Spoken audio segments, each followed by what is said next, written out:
আমি একটা জিনিস খেয়াল করলাম কি, কেন জানি মেয়েদের পছন্দের সব সময় উপরে থাকে প্লে বয় টাইপের ছেলেগুলা, ভালো ছেলেরা কখনো থাকে না।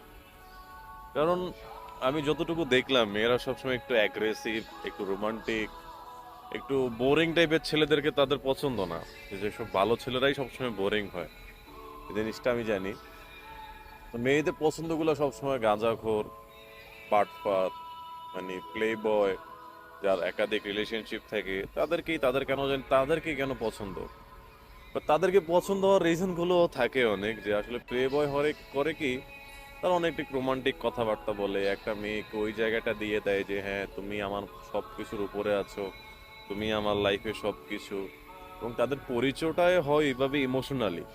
এখন একটা ভালো ছেলের কাছে যখন আপনি যাবেন, বেচারারা যদি আপনি কিছু বলেন, হ্যাঁ সে আপনার কথায় কথায় মুখ লড়াবে, হ্যাঁ তুমি যা বলছো ঠিক আছে, তুমি যা বলছো ইয়ে করছে। এখন প্লে বয় জানে কি, প্লে বয় জানে যে রিলেশনশিপ একটা মেয়েকে পটানোটা কিভাবে করা লাগে এবং কতটা সহজ।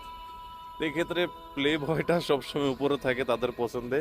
আর ভালো ছেলেগুলা সবসময় ওই যে এমন ছেলে এমন মেয়েদের কাছে গিয়ে পড়ে, ওই যে কি বলে, এইসব মেয়েদেরকে কি বলে জানি, বারো ভাতারি, হ্যাঁ বারো ভাতারিদের কাছেই গিয়ে পড়ে। তাদের ইমোশন তো থাক দূরের কথা, বেচারারা তখন কি একদম কষ্ট পাইতে পাইতে শেষ হয়ে যায়।